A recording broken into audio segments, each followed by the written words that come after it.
Hi students, I am D. Venugopal, working as a SL in Kalam Junior College as a physics faculty. So I am going to explain today about thermodynamics and its importance in JEE mains. Mainly thermodynamics, not only in physics and also chemistry.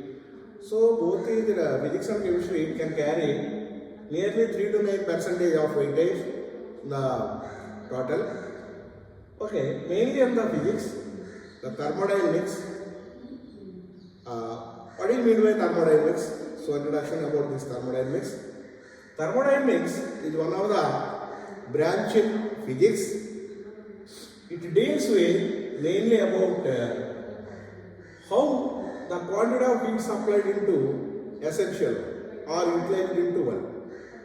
Okay, quantity of heat we can indicate it with either Q, capital Q or H, and work done should be denoted with W. What is the relation between this quantity of heat and work according to Joule's law? So we start with that Joule's law today. Okay, I will explain.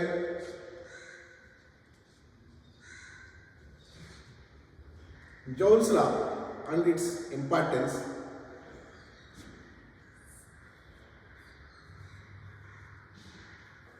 Joule's law.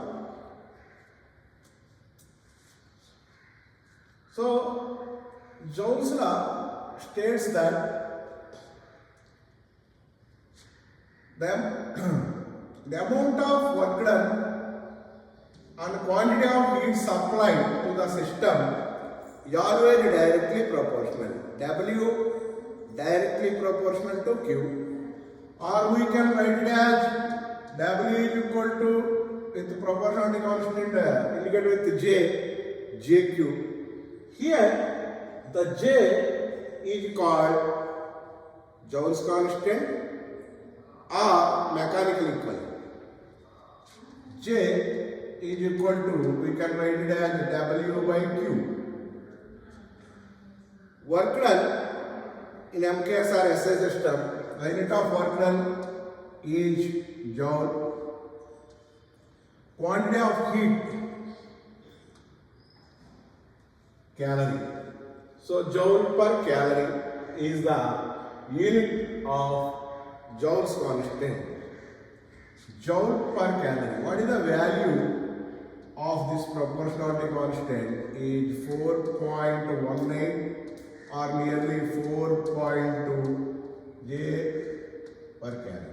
Joule per calorie. See about the joules.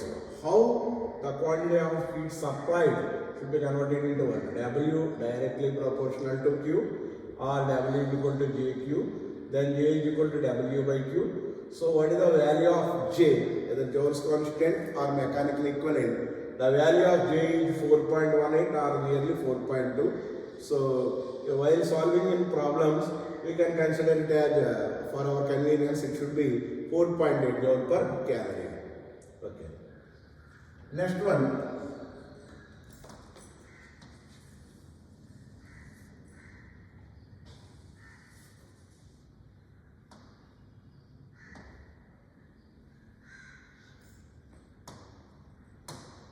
Okay. After completion of this Joule's law, we can say about the first law of thermodynamics.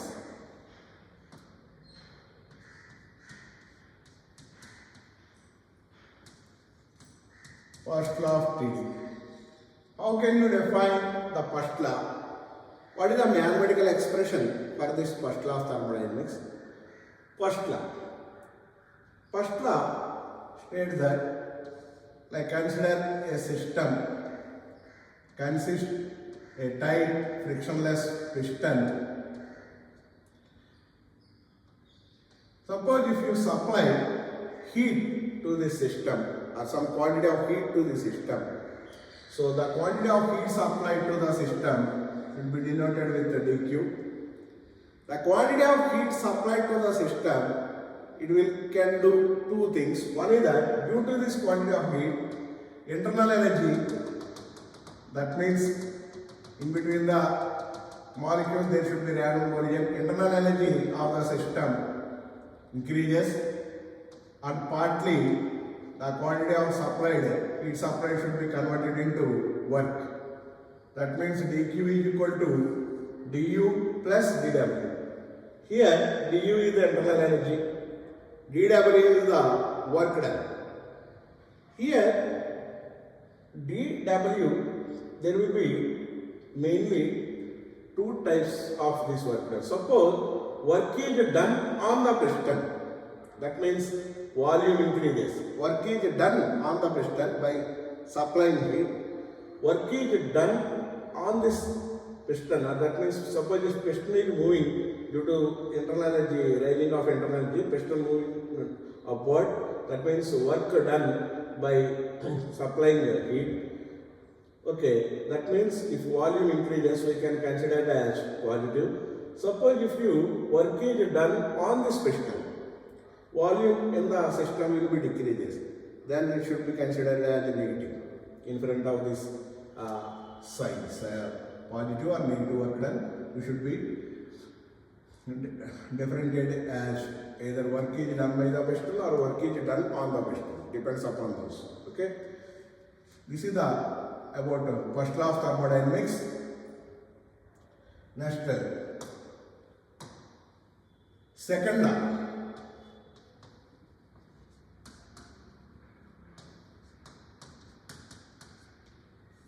Second law of thermodynamics. Second law of thermodynamics mainly contains two important statements. It's included. One is that Kelvin-Planck statement.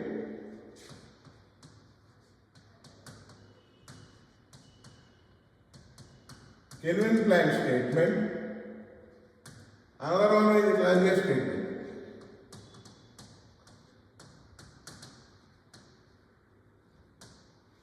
So Kelvin-Planck statement, according to this statement, no heat engine or no device will be 100% efficient. That means whatever quantity of heat we are supplied to the system, it will not be completely converted into useful work.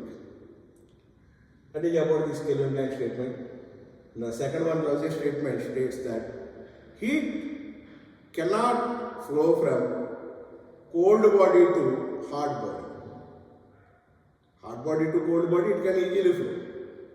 There are three types of systems. We are already learned in the thermal properties. That means conduction, convection and radiation.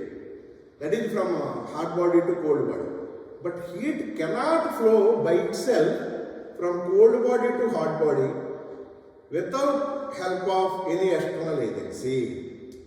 So అంటే ఎవరి సహాయం లేకుండా ఎట్టి పరిస్థితుల్లో కూడా cold body నుంచి and means lower temperature నుంచి high టెంపరేచర్కి హీట్ అనేది ఫ్లో అవటం అసాధ్యం, సిద్ధాసాధ్యం.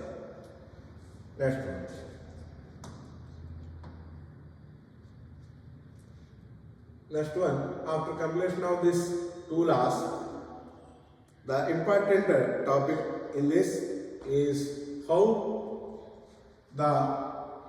can you differentiate the process. Two process, important process are there. One is that isothermal and another one is adiabatic. What are the main important differences between this isothermal and adiabatic? On isothermal process work done we have problems, and on adiabatic also we have problems. How to solve the problems on adiabatic, so we can cover in the next periods. Okay, first one, isothermal process. So iso means, what is the meaning of iso? Temperature remains constant.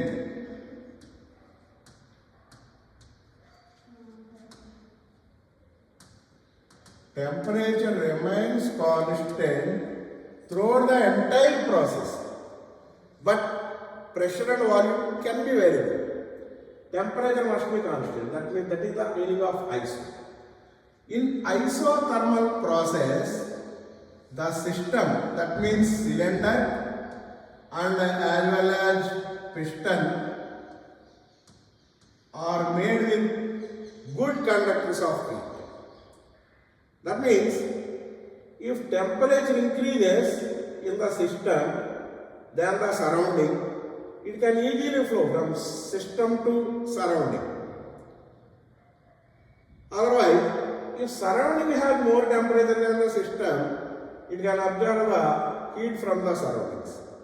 That means there is a good thermal communication between the system and the surroundings in case of isothermal process. Okay, here they are made with, that means cylinder walls, that means cylinder as well as piston, they are made with good conductors of heat. Okay. Next, the work done. How can you calculate the work done in case of isothermal process? There is a formula nRT log base E of V2 by V1. This is the formula you need to find the work done in case of isothermal process. Here, number of moles is indicated with small n. R is universal gas constant. T is the temperature, final volume and initial volume. Ratio of final and initial. This is the formula used to find work done in case of isothermal process. Next one, adiabatic process. Adiabatic process.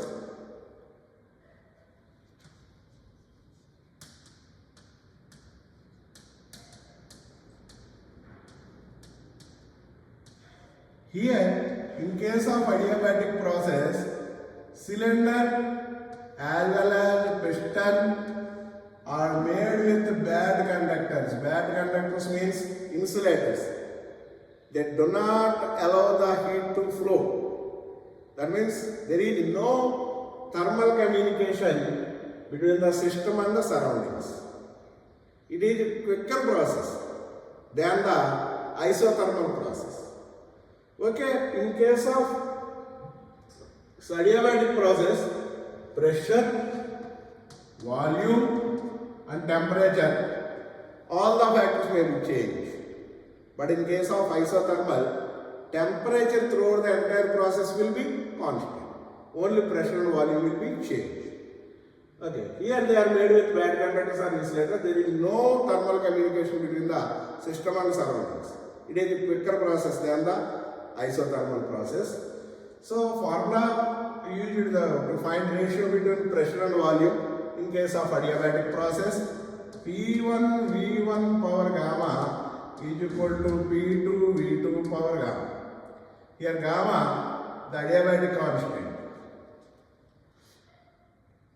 Specific heat constant Cp by Cv.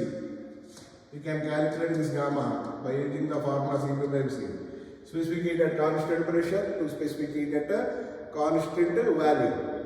Okay. This is the relation to find either ratio in pressure or volume. P1 V1 power gamma is equal to P2 V2 power gamma in case of adiabatic process.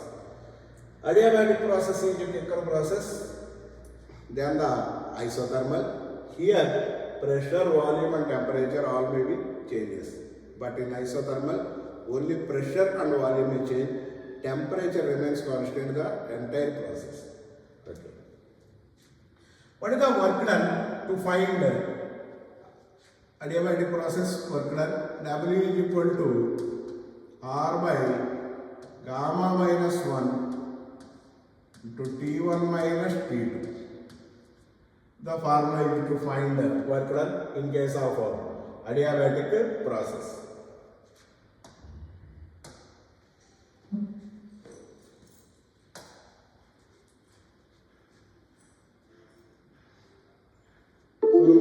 Essential theories and concepts,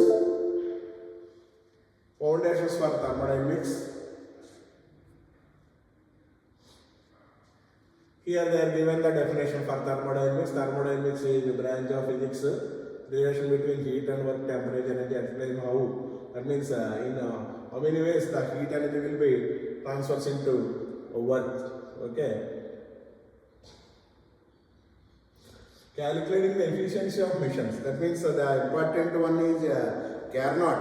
Carnot engine efficiency. How we have to calculate the Carnot engine efficiency in this chapter. That is the important topic. It can also carry 1 or 2 marks, 2 blanks from that topic. So next one. So first law, second law, then the another law. This is also one more law, zeroth law. See here, zeroth law statement. Next, temperature measurement. On the basis of temperature measurement, on the basis of zeroth law, we have 2 scales in the thermal properties of matter we have studied, Celsius and Fahrenheit, as well as Kelvin. How to convert Celsius to Fahrenheit or Fahrenheit to Celsius to Kelvin. That also considered as some of the blanks on the topics. Okay, next one.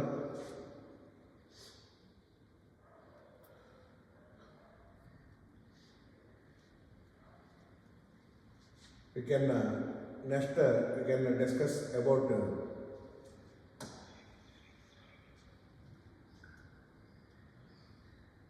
next one. We can discuss about how do you calculate the specific gas constant. So let's say indicated with gamma. Already said that it is the ratio of specific heat capacity at constant pressure to constant volume. There are 3 types of gases according to our syllabus. The first one is monoatomic gas,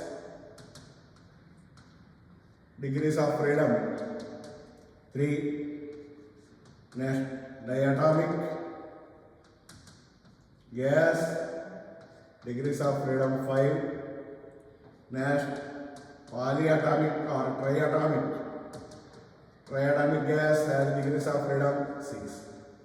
Then how do you calculate the value of Cp and Cv? And finally we can find the ratio between the Cp and Cv. And finally we get the specific gas constant gamma. Okay? So first of all, specific heat at constant pressure, Cp is equal to F by 2 plus 1 into R. Here, F indicates degrees of freedom. What do you mean by this degrees of freedom? According to the definition, number of possible motions of the particle can undergo. What are the types of motions? We know that translational motion, rotatory motion, vibratory motion, random motion, oscillatory, like that so many motions are there. How many number of possible motions of the particle can undergo should be denoted with the F, that is the degrees of freedom. For Cv,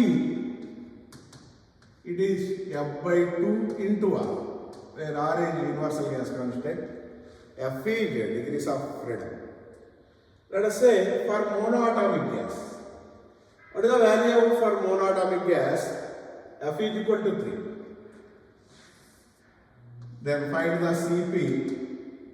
F, in case of F, we can write it as 3 by 2 plus 1 into R.